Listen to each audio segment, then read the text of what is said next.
Hello, Francesca and Zoe here. Before we get into this lesson about feet, I just want to share something with you about my personal journey with my feet and ankles. So, I've been skating since I was 4, competed for decades, and I trained and skated too much, and I actually caused nerve damage, which is hard to do at that young of an age. So I couldn't feel my feet or my ankles, and I was competing. And so when I would go to compete, I would actually I would warm up rather by visualizing what I was going to do and feeling it in my body. And so I just bring that up to say that what I'm going to talk about right now and the exercises I'm going to show you just have a really special place in my heart and have been really healing for me. And I hope that they serve you as well and help alleviate any physical pain. It also causes psychological pain as well, right? And like anguish when there's pain with our feet as skaters. I mean, oh my goodness, I don't wish that on anybody. So, okay, let's get started.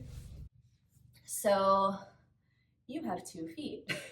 I don't know if you have 2 feet. You might have 2 feet. I don't know how many toes you have. I'm just not going to assume anything. I have 2 feet. I have 5 toes on each foot. Each toe, or each section of toe, I should say, serves a different purpose. So some of the toes help us balance more. The other ones help with like more dexterity and kind of like flexibility type pivoting type movements. Okay. We're not going to get into such nitty gritty stuff today. In general, we want space between the toes. So you got your fingers ready. If you happen to have any of those like pedicure things, that people have, or like those special things that go in between the toes, use them. Put your fingers in between your toes. And it might be when you're first starting this with me, you're like, Francesca, this is not going to happen. So just do every other, okay? You can just do 2. Okay, I don't know like how well you can see this. You can just do like that, right? So you'll do this on both feet. There we go. Let's do the other foot. And you might ask, how long are my fingers supposed to get right down there into the webbing? How long depends on what you're able to build yourself up toward. Obviously, you're not going to sit here for an hour. I don't know, maybe you are, but you're not going to have your fingers in between your toes for an hour. If you have one of those pedicure things, you can put it there. And then how much do the fingers go down? That's up to you. If this is your first time like doing anything like this, they're not going to be really down that low, right? And also, like, what's even the ratio here between the size of my fingers and my toes? Like, use common sense, don't hurt yourself, feel what's going on in your body, okay? So that's my first tip, is just space between the toes, right? Second tip, you're gonna have to like get in there. So take your socks off if you haven't already, if that wasn't clear. Take your skates off if that wasn't clear either. Get some oil, get some lotion. I don't have any of that right now, doesn't matter. I invite you to get in there and just start to push on your feet, right? So you got the ball of your foot here. You have right here the big toe mound, it's called, right? These little other mounds on the toes. Thank you for being here so that I can roller skate. We have the arch. The arch is, we find the arch in architecture all over the world. There's like arches in the windows behind me. It's brilliant. It's just a brilliant piece of architecture.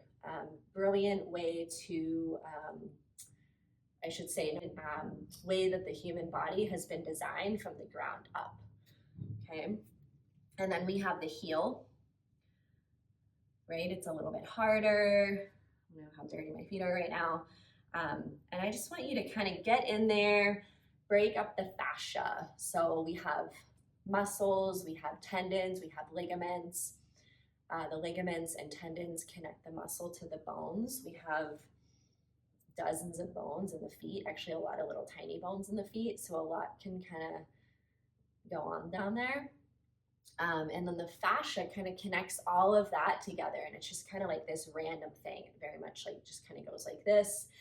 I don't know if you ever feel like, why, when I do this, can I feel like a stretch all the way down here? That's the fascia. It really is all connected. Okay, let's do the other foot.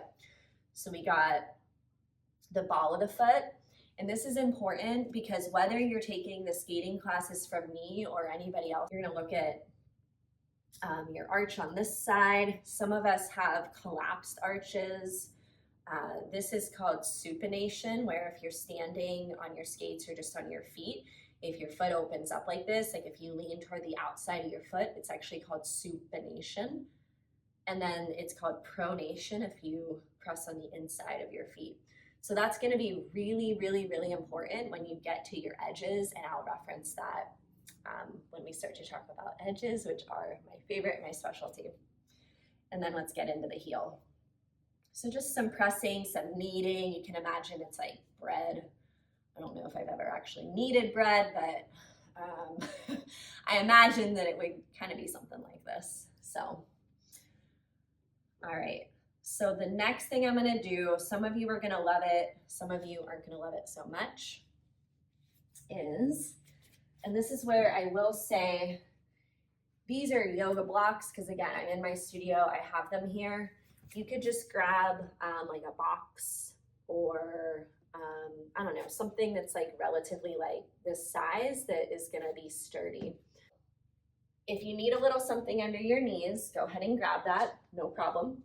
And then what we'll do to stretch the fascia on the bottom of the feet is to tuck the toes under, take your hands and manually tuck your toes under.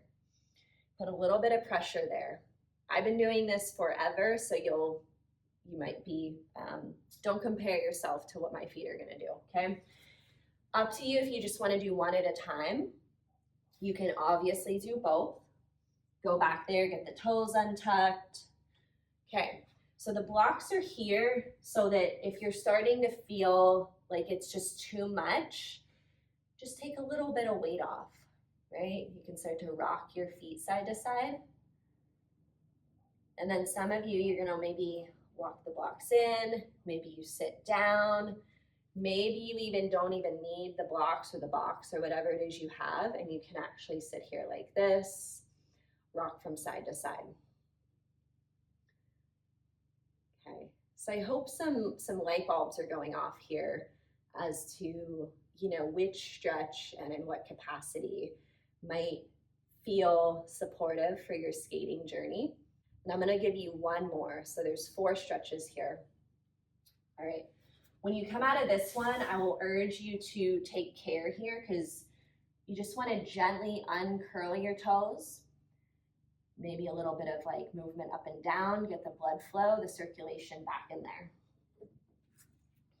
All right, so the 4th and final stretch is just some ankle circles. So simple is like this. You can even bring your legs out in front of you. Do circles like this. Okay, I have a lot of what's called dorsiflexion, which is this movement. Just means like my ankle. Dorsi is like what ankle means. And then flexion is this, when this area gets smaller.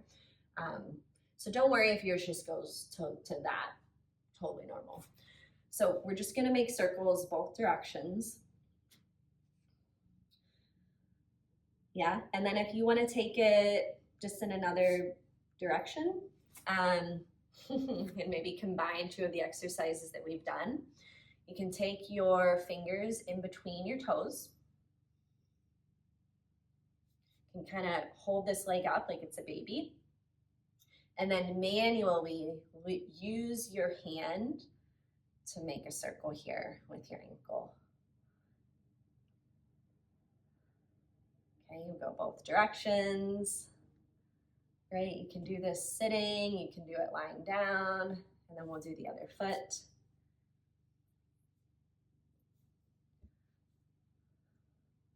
ankles will thank you. You can do this before you skate, after you skate.